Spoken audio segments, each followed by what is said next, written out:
untuk saya sudah selama hampir 4 tahun ini mungkin sudah lebih dari 100.000 titik ya, ribuan titik ya, kumpulan masyarakat di Dapil Sumatera Barat yang sudah saya jalani, yang sudah saya dengar aspirasinya dan sudah saya salurkan aspirasinya.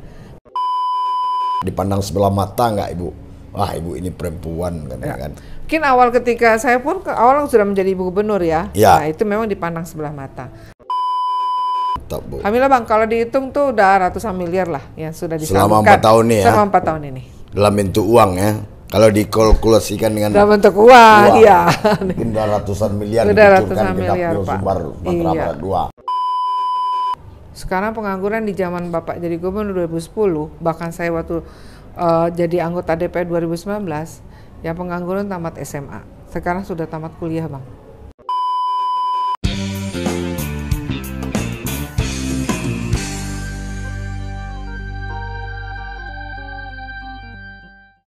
Assalamualaikum warahmatullahi wabarakatuh. Showtime ngobrol pintar bareng Toat kembali hadir menyapa viewer sedunia. Ngopi Toat ini sudah semakin luar biasa hits, dan malam ini saya berhasil menyandra seorang anggota DPR RI yang bekerja di Komisi 6 DPR RI, dan saya yakin sangat luar biasa kesibukannya, baik bekerja di Senayan maupun menjemput aspirasi ke daerah pemilihannya, yaitu Bu Hajah Nevi Zuhairina dari Dapil Sumatera Barat 2 yang sekarang juga tercatat di daftar calon dari PKS untuk DPR RI, tetap di Dapil Sumatera Barat 2, dan saya selalu mendoakan 2 periode untuk Bu Nevi Zuhairina. Amin. Luar biasa, Allah Akbar. Dan malam ini kita akan menggali atau mencingkarawi lah Bu Hajah Nevi Zuhairina. Ini adalah istrinya Bapak Profesor Irwan Prayitno, Gubernur Sumatera Barat 2 periode, dan kalau sekarang sudah menuju 4 tahun sebagai wakil rakyat di Senayan ya Bu. Ya, betul. Wakil rakyat DPR RI mewakili Dapil Sumatera Barat 2. Saya tidak menyangka luar biasa etos kerja dari Bu Nevi ini, sehingga banyak media atau saya sendiri menyebut beliau aspirator sejati. Ya. Bu Hajah Nevi, gimana tuh 4 tahun masih banyakkah PR atau gimana Bu dalam menggeluti ke dunia legislatif hari ini? Ya, tentu banyak PR, terutama ketika kita pandemi. Ya, pandemi ini sangat menguji sekali kita sebagai legislator, ya, karena tentu kita harus memutar kepala, ya, bagaimana ketika pertumbuhan ekonomi jadi negatif, ya, dan terus juga pertumbuhan ekonomi lambat, ya.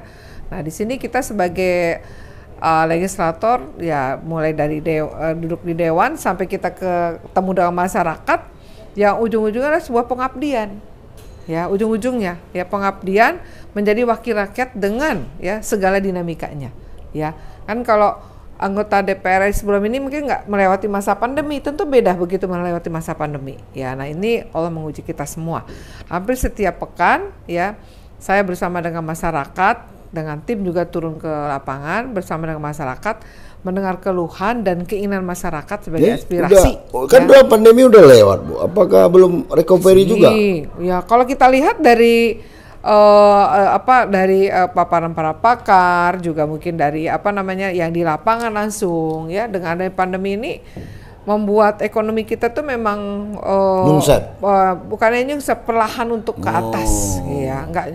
Artinya akan beda ketika tidak ada pandemi, tentu kita bertahap, ya, ada pertumbuhan ekonomi. Jadi wakil rakyat di periode Ibu ini beda dengan wakil rakyat sebelumnya kiranya, karena tidak melewati masa pandemi. Nggak ada pandemi bro. Sekarang ini ada pandemi 2 tahun Indonesia dia diterjang oleh pandemi COVID-19 itu, dan kini setiap ibu Nevi ke dapil atau bertemu siapa saja pasti dikeluhkannya bagaimana mempercepat recovery dari pandemi ini, karena ekonomi Indonesia sempat susut dan stuck oleh pandeminya Bu. Ya, betul. Dan dari pemerintah tentu banyak menggelontorkan keuangan pusatnya ke daerah, ya, akan adanya peningkatan pertumbuhan ekonomi di daerah. Ya, nah itu kita harapkan keluhan-keluhan ini kita terima dan kita sampaikan dalam rapat-rapat kita di Dewan ya sebagai aspirasi, dan bahkan kita carikan solusinya. Untuk saya sudah selama hampir 4 tahun ini mungkin sudah lebih dari 100.000 titik ya, ribuan titik ya, kumpulan masyarakat di Dapil Sumatera Barat yang sudah saya jalani, yang sudah saya dengar aspirasinya dan sudah saya salurkan aspirasinya. Memang ujung-ujungnya masalah ekonomi. 1.000 titik. Hampir ribuan lah, bukan? Hampir 1.000 titik lebih. Ini luar biasa. Ibu ini perempuan. Bunda kandung. Tidak pria gitu kan. Dan saya aja kalau jadi DPR RI seperti ibu ini, enggak sanggup saya. Karena harus mendatangi 1.000 titik dapil Sumbar 2. Ya. Itu dapilnya jangan dikira ada jalan tol ya, belum ada jalan tolnya. Jalannya itu belok-belok dan bukit-bukit akan mungkin sampai ke daerah yang sangat minim infrastruktur ya Bu. Iya. Terutama di Pasaman dan Pasaman Barat. Rasanya saya udah hafal lah daerah saya. Jalan-jalan hafal, di luar kepala udah hafal. Dan ini membuat kita saya sangat terinspirasi dengan Bu Nevi ini. Dan saya tidak menyangka Bu Nevi ini bisa, kirain saya 2 tahun jadi DPR RI dia udah bosan aja lagi kan gitu. Ternyata tidak. Kenapa itu Bu? Mungkin masalah kejiwaan ya. Ini namanya tuh kalau bahasa Arab kita muyul. Jadi saya tuh ketika SMP, SMA, kuliah, ketemu Bapak tuh sudah aktif organisasi. Kan Bapak yang itu, Ibu kan pendiam. Wah, Ibu aktif organisasi Pak. Iya. Ketemu sama Bapak juga aktif organisasi. Ya. Jadi sudah ada jiwanya seperti itu. Mungkin juga faktor ketika saya melihat orang tua saya juga aktif di organisasi, mungkin Bang Toat juga tahu kan. Bahkan Bapak Muhammad Nasir aja mampir ke rumah saya Pak, di rumah orang tua saya itu ya. Berarti menunjukkan Bapak saya ini sudah orang dekat, maksudnya sudah rumahnya dimampiri, berarti kan orangnya sudah dikenal baik oleh Muhammad Nasir. Jadi faktor-faktor itu kali ya, saya melihat Bapak saya demikian, melihat Pak Irwan suami saya demikian ya. Jadi itu kayak terinternalisasi gitu loh Bang, ya terinternalisasi. Ya, oh rupanya kalau kita melayani rakyat seperti ini ya. Jadi hasilnya ya ujung-ujungnya kan banyak orang Bu, jadinya, ketika gitu. dia sebelum duduk memang aktif. Lalu setelah duduk dia tenang-tenang saja lagi Bu. Nah, apa kan tergantung dari Tapi Ibu saya lihat tidak seperti itu tipikalnya. Dia, Pak. Kan cenderungan dia niat jadi anggota dewan seperti apa, Pak? Bahkan saya jumpa dengan Ibu ini suatu sangat waktu yang sangat berharga sebenarnya ini. Karena jarang ketemu sama Ibu. Jarang. Paling ketemunya di WA aja. Ya, sibuk. Ya, karena luar biasa sibuknya gitu. Tapi kesibukannya itu. Sekarang nih Bang, 4 hari di dapil, 3 hari di Jakarta Bang. 4 hari di dapil, 3 hari di Jakarta. Gila itu Bro. Kalau Pak Rino ini mungkin sudah sakit kuning deh ini. Untung Ibu ini diberkati, diberi kekuatan oleh Allah SWT. Terus kuat. Sehingga tetap menjadi aspirator sejati. Bu, setelah 4 tahun, kan 1 Oktober besok ini Bu 4 tahun wakil rakyat ini. Wakil rakyat, yang mewakili rakyat gitu kan. Ini apa yang Ibu tangkap dari persoalan kerakyatan yang harus Ibu suarakan di Senayan? Masalah ekonomi Bang, ya. Ekonomi ini gimana menggeliat ya di Sumatera Barat, ya. Karena dengan ekonomi menyelesaikan masalah ekonomi keluarga, adanya pertumbuhan ekonomi, pengangguran tidak terjadi, ya, dan sebagainya. Sekolah ada, pokoknya masalah ekonomi Bang, ya. Jadi akhirnya, terutama buat saya perempuan, saya ini sekarang nyuruh perempuan-perempuan Sumatera Barat di dapil saya cari pitih Pak, cari pitih saya bilang, ya, untuk membantu. Cari cuan Bu. Cari cuan saya bilang ke ibu-ibu nih. Apa yang Ibu suruh dia tuh? Dia bisa menjadi kabarnya Ibu juga pelaku UMKM. Bundanya UMKM ya. Iya. Yang paling mudah buat ibu-ibu ini memang bekerja sebagai pelaku UMKM. Tapi kan bekerja mencari PT tidak harus pelaku UMKM. Kan misalkan dia bekerja di rumah orang, ya, misalkan bekerja mencuci, menyetrika. Pokoknya intinya saya menyuruh mereka kaum perempuan di Sumatera Barat, dapil saya khususnya, cari uang 50.000 sehari pun enggak aduh, saya bilang gitu. Ya, kali 30 udah dapat 1,5 juta. Karena ada penopang dari suaminya ya. Iya. Karena sekarang ini zaman nih kita itu sudah zaman zaman yang tidak bisa lagi kita remehkan ya, artinya semua akan jadi mahal ya, beras sudah naik, segala macam sudah naik ya, sehingga dalam rumah tangga itu adanya double gadan ya untuk menutup perekonomian keluarga. Dan itu perempuan di dapil Bu meresponnya? Iya, ya yang di kampung-kampung ya, mau kerja apa, jadi petani, kelompok wanita tani, ayo, pelaku UMKM, ayo ya, menjadi kerja di rumah tangga, ayo kita ajarkan ya. Nah itu kalau saya lihat ternyata justru masalah KDRT itu tertingginya karena masalah ekonomi, bukan masalah perselingkuhan. Betul. Ya. Jadi kalau misalnya Bang Toat cari piti, istri Bang Toat cari piti itu aman, tentram, damai, sejahtera tuh ya rumah tangga Bang Toat kan. Karena pulusnya udah banyak. Ya. Pemasukannya double. Ya. Kalau satu pemasukan bisa gawat itu. Ya. Nah inilah ya yang saya ajarkan kepada perempuan-perempuan khususnya ya di Sumatera Barat dapil saya ini. Gitu. Nah 4 tahun Bu, 4 tahun dengan ritme yang begitu luar biasa Bu, nggak ada terbesit cara misalnya cara yang mudah, tapi bisa sampai ke pesan Ibu, ke konstituen Ibu, selain berkunjung gitu 4 hari di dapil, 3 hari di Jakarta. Oh ya, tentu dengan medsos ya kan ya, medsos ya, dengan pemberitaan ini yang diamanahkan oleh Pak Irwan Prayitno sebagai mentor politik saya nih. Kapan sih bisa hilang Irwan Prayitno Saya ceritakan ya, kenapa banyak pelajaran yang saya ambil dari dia. Bu, katanya berita Ibu tuh banyak di dapil saja, biar banyak masyarakat melihat apa kerja saya. Dan alhamdulillah saya kerjasama dengan tim media di dapil saya, mungkin udah hampir 20 media kali ya, yang mensiarkan ya, membuat siaran beritanya kedatangan. Jadi Ibu ini rutin bro, rutinnya ketika kegiatannya di dapil pasti ada pemberitaan di media, dan kerutinan itu sudah dimulai sejak tahun pertama. Betul sekali, bahkan sudah jadi buku ya. Bahkan sudah melahirkan buku, kayak gitu. Tinggal tinggal di launching aja bukunya lagi. Sudah ada bukunya, tinggal launching aja lagi. Tapi ketika Ibu capek, lelah itu kan alamiah kan Bu? Ya betul. Lalu pas ketemu konstituen, hilang nggak kecapean Bang? Hilang Pak, hilang Bang. Apalagi semakin hilang ketika saya bisa membantu memberikan solusi. Apa yang diinginkannya ya? Keinginan mereka, terus juga aspirasi mereka, menyelesaikan masalah mereka. Gitu ya. Itu saya semakin hilang Bang. Ya, artinya memang di sini sebagai anggota dewan ini kita harus punya jiwa yang khusus lah ya. Makanya tagline-nya PKS ini melayani rakyat tuh harus ada Bang. Ya, nggak bisa kita jadi wakil rakyat tidak melayani rakyat tuh nggak bisa. Ya nggak nggak matching. Jadi dapil Ibu berapa kabupaten kota itu? 8 Pak. Oh 8. Kecamatan 82 ya, gitu. Banyak Pak, keliling 42 kecamatan. Tuh. Nah ini spesifik lagi nih Bu pertanyaan. Ini nyangkut perempuan nih Bu. Bukan politisi perempuan nasional. Iya. Di dapil Ibu ini kan mungkin belum merata lah kesetaraan gender gitu kan. Apa nggak kesulitan Ibu ketika berhadapan dengan konstituen Ibu yang pria atau yang laki-laki, atau nggak dipandang sebelah mata nggak Ibu? Wah Ibu ini perempuan kan?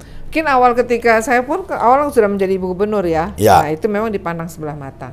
Tapi ketika saya sudah menunjukkan kinerja saya sebagai anggota DPR ini, mereka tidak lagi melihat pandangan mata lagi Bang. Oh gitu. Mereka sudah melihat posisi sebagai wakil rakyat itu walaupun sudah Ibu pas ini sesuai dengan kandungan atau perempuan. Iya, enggak Bang. Bahkan saya kalau ada pertemuan saya perempuan sono laki semua. Ini mama Bu, alim ulama, cadia pandai Bang. Enggak gentar saya Bang. Jadi itu karena apa itu? Karena dia sudah melihat kinerja saya selama 4 dan tahun juga ini dan terbukti kecerdasan konstituen Ibu ya. Iya, betul. Nah, terutama ya memang Sumatera Barat ini kan walaupun memiliki kearifan lokal demikian, tapi kan mereka memiliki sifat istilahnya itu egaliter ya. Artinya dia melihat lagi perempuan di Sumatera Barat kan tinggi Bu. Tinggi, Bundo Kandung Limpapeh Rumanan Gada. Ya, dan kita pun juga udah pernah kan Ibu Aisyah Hamini berapa periode betul. menjadi anggota DPR RI ya, waktu itu di Dapil Sumbar 2. Itu kan sebenarnya sudah jadi tanda sebetulnya masyarakat Sumatera Barat perempuannya itu nggak kalah ya. Jadi perempuannya itu seperti harimau di podium ya, kalau Aisyah Amini kan begitu kan, harimau. Singa di podium ya. Aisyah, nah kan sebenarnya udah lihat. Sekarang ya. ketularan sama ibu ini. Oh iya. Singa di podium. Bahkan ketika RDP atau rapat kerja itu, ibu ini pasti mengeluarkan sebuah kritikan tapi solutif ya Bu. Ya. Selalu gitu saya lihat, saya baca Bu. Saya berusaha begitu Bang. Dengan persoalan terakhir ini Ibu bicara tentang BUMN transportasi gitu kan. Iya, betul. Tetap Ibu kunci dengan pelayanannya gimana loh. Iya, betul. Iya. Kita kan ini kan sebagai mitra kerja mereka ya. Tentu kita juga mengarah kepada mereka istilahnya kepada mitra kerja ini gitu ya, untuk kita bersama-sama melayani rakyat ya. Mereka dengan sebagai pemerintahannya, kita sebagai legislatifnya gitu, eksekutifnya mereka, kita legislatifnya. Nah ini kita bersama-sama Bang jalan ya. Jangan nanti mereka ke kanan, kita ke kiri, jangan sampai ya. Tentu kita sebagai wakil rakyat harus membersamai mereka untuk melayani rakyat juga gitu Bang. Jadi kalau ke dapil selalu bawa buah tangan ya? Program atau apa? Bang, ya alhamdulillah selama ini banyak ya yang sudah kami lakukan. Ada sebar sembako, ya itu program unggulan kami kan tadi masalah ekonomi Bang.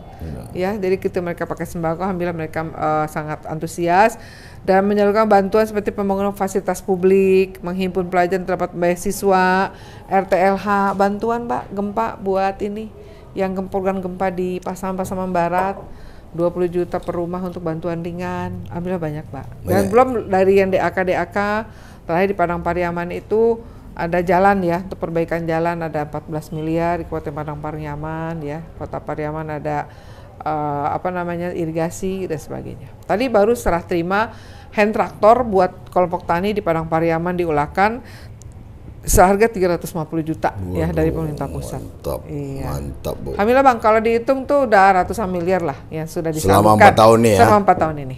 Dalam bentuk uang ya? Kalau dikalkulasikan dengan dalam bentuk uang, iya. Mungkin udah ratusan miliar udah ratusan miliar Pak. Sumbar Barat 2. Iya. Rugi dapil itu kalau kehilangan sosok sang aspirator sejati iya, ini. Betul. Saya garansi ya, gitu. Tapi sedikit lagi Bu, ini tahun depan itu kan tahunnya politik Bu. Betul. Dan mulai 1 Oktober 2023 ini sampai ke Februari itu kan itu gimana cara Bu? Apakah Ibu akan camping di dapil atau gimana itu? Ya, untuk menjaga dapil Ibu itu. Udah pasti Pak, dengan turun. Persaingan Ibu ketat nih Bu. Dengan turun kan itu kan sudah menunjukkan keseriusan. Tadi kan saya sampaikan di awal. Hari sekarang yang saya masih duduk di anggota dewan tuh, ya turunnya ini kan kita bukan turun secara langsung campaign nih, tapi turun bersama dengan masyarakat. Ya, silaturahim. Menuju Februari ini jangan-jangan Ibu sampai camping di rumah warga gitu. Oh, camping maksudnya kira campaign. Bisa jadi Bang. Bisa jadi ya. Bisa jadi karena jadwalnya begitu padat, permintaan dari masyarakat begitu permintaannya banyak gitu kan, semakin mendekati hari H itu semakin banyak titiknya harus jaga kesehatan. Jadi akhirnya saya harus tidur di rumah masyarakat. Akhirnya tidur di rumah. Ini hebatnya Bu Nepi. Bu Nepi adalah satu-satunya anggota DPR RI yang berhasil disandra Ngopi Toat dalam umur Ngopi Toat yang udah ke 2 tahun ini. Ya, betul. Ini ngeri. Ini tandanya Bu Nepi Zuhairina ini kalau berani saya katakan adalah perempuan hebat. Amin. Yang berani tampil di Ngopi Toat. Amin. Sedikit lagi Bu, yang harus kita pertajam Bu. Ya. PKS kembali memberikan amanah ke Ibu untuk ke DPR RI. Betul. Dengan pengalaman Ibu 4 tahun ini atau 5 tahun nanti, apa sih yang masih ada PR bagi Ibu selain ekonomi tadi Bu? Kalau ini kan ekonomi, Ibu memperjuangkan ekonomi. Lalu 5 tahun lagi masih banyak nggak PR konstituen ini? Pengangguran Bang. Sekarang pengangguran di zaman Bapak jadi gubernur 2010, bahkan saya waktu jadi anggota DPR 2019, ya pengangguran tamat SMA. Sekarang sudah tamat kuliah Bang. itu banyak anggota anak-anak kita yang tamat kuliah di UNAN, di UNP, pulang kampung. Iya gimana caranya Bu? Karena persoalannya kan lapangan kerja itu yang nggak ada. Itu makanya Bang, saya selalu menginformasikan kepada mereka, ayo bersama Ibu ya, kita menjadi pelaku UMKM kah, menjadi petani milenial kah, atau menjadi e-commerce lah. E-commerce Ibu dampingin, ya karena kan Ibu juga bunda milenial ya. Kan Ibu juga punya anak 10, ya alhamdulillah anak Ibu semua kerja semua, karena emang ada arahan dari kami sebagai orang tua. Nah ini kita walau alam, makanya kami mendampingi. Ini nggak bisa mengharapkan pekerjaan kayak jadi ASN. Jangan bisa lagi jadi ASN tapi terbatas ya. Terbatas. Bahkan pemerintah moratorium ya. Jadi apa namanya baik bersama-sama saya untuk kita membuka lapangan pekerjaan. Gitu. Pengangguran menjadi apa ya namanya PR besar dan akan menjadi spirit Ibu untuk menuntaskannya untuk prode kedua. Kasihan Bang, tamat kuliah ya nggak kerja Bang, dia mau nikah mau punya anak tapi nggak kerja Bang, gimana Bang? Gitu. Ya apa contohnya Ibu, cara Ibu memberdayakan pengangguran? Jadi Ibu? petani milenial itu udah terbukti duta milenial. Ada itu yang dia di daerah Agam itu duta milenial petani milenial. Dia jual bibit alpukat sama bibit apa itu? Dapat dia. Ekspor? Iya. Enggak, dia jual aja di Indonesia, nggak ekspor. Indonesia kan Sabang Merauke dia jual bibit alpukat, semua orang pada berarti beli. Kembali ke jadi petani? Iya kan aja masalah Bang. Kalau nggak ada lapangan pekerjaan lain. Iya. Garap kita tanah lahan, lahan pertanian kita masih banyak yang lahan tidur, gitu. Bahkan sekarang seperti petani sawit aja sudah sawitnya sudah banyak banget itu harganya, udah tinggi harganya. Kayak raya sekarang petani sawit itu. Selain pengangguran Bu, saya pendidikan murah, kesehatan murah gimana Bu? Nah itu kan dari pusat ya, pusat ya. Kalau pendidikan ini sambil lalu Bang, kita pendidikan udah bagus Bang, program wajar wajib belajar udah bagus ya. Adapun ketika mereka tidak memasuki program wajar itu kita suruh mereka paket A, paket B. Tapi biaya kuliah kan mahal Bu. Bang, kita hanya menyarankan pada mereka cukup tamat SMA, ya, nggak usah mereka program wajib belajar, nggak usah harus kuliah Bang. Buat apa, kita suruh mereka untuk keterampilan aja Bang, keterampilan foto jadi jurnalis itu kan keterampilan itu. Keterampilan kan nggak mesti tamat kuliah, atau keterampilan sebagai fotografer, desain grafis itu kan banyak SMK. Oh itu bagi yang pengangguran ini ya? Gitu Bang, jadinya kan nggak mesti tamat kuliah dia jadi profesional aja dia sudah bisa bekerja baik gitu. Berarti untuk prode kedua Bu Nevi ini kalau diizinkan Allah terpilih 14 Februari 2024 itu persoalan pengangguran menjadi PR besar dan juga akan meningkatkan pemberdayaan kepada generasi milenial yang nganggur. Iya, yang jumlahnya 60%. Untuk bisa mandiri dan setelah mandiri silahkan nikah. Oh iya. Iya. harus Bang. Nggak setengah agama tuh nikah Bang. Saya kira saya sangat memahami Bu Nevi dalam satu prode ini. Dari 2019 sampai hari ini 2023, tahun depan 2024. 1 Oktober pas 4 tahun Bu Nevi jadi wakil rakyat. Setelah 10 tahun jadi Ibu Gubernur. Ibu Gubernur Sumatera Barat gitu. Mungkin sedikit testimoni Ibu terhadap perempuan berpolitik dan semangat Ibu kepada konstituen Ibu. Ya, tentu kami mengajak semua pihak baik itu perempuan maupun laki-laki ya untuk bekerja sama ya, dan kita berdayakan semua sumber daya yang ada untuk mewujudkan cita-cita pembangunan bangsa. Dalam hal ini kita berkolaborasi mencari titik temu dan semangat kebersamaan dalam melakukannya. Semua aktivitas kedewanan saya ini ya itu baik di parlemen maupun di masyarakat bisa dilacak, bisa dilihat di medsos, bisa lihat di pemberitaan, dan jejak digitalnya ada. Ya, jejak digital ada. Dan masyarakat tentu bisa menilai secara objektif kinerja saya. Nah, untuk itu kolaborasi, kebersamaan, sinergi antara perempuan dan laki-laki, maka itu akan terwujud ya keadilan sejahtera di masyarakat. Terima kasih Bu Nevi Zuerina, Wakil Rakyat Sumatera Barat Dapil 2 di DPR RI. Saya bangga bisa ngopi toat dengan Ibu sebagai narasumber.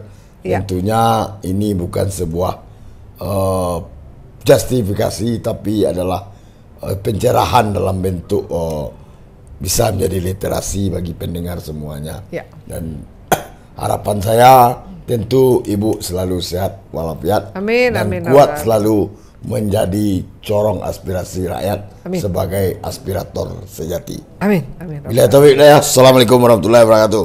Terima kasih, Bu. Warahmatullahi wabarakatuh. Sama-sama, Mantap, Bang. Bu.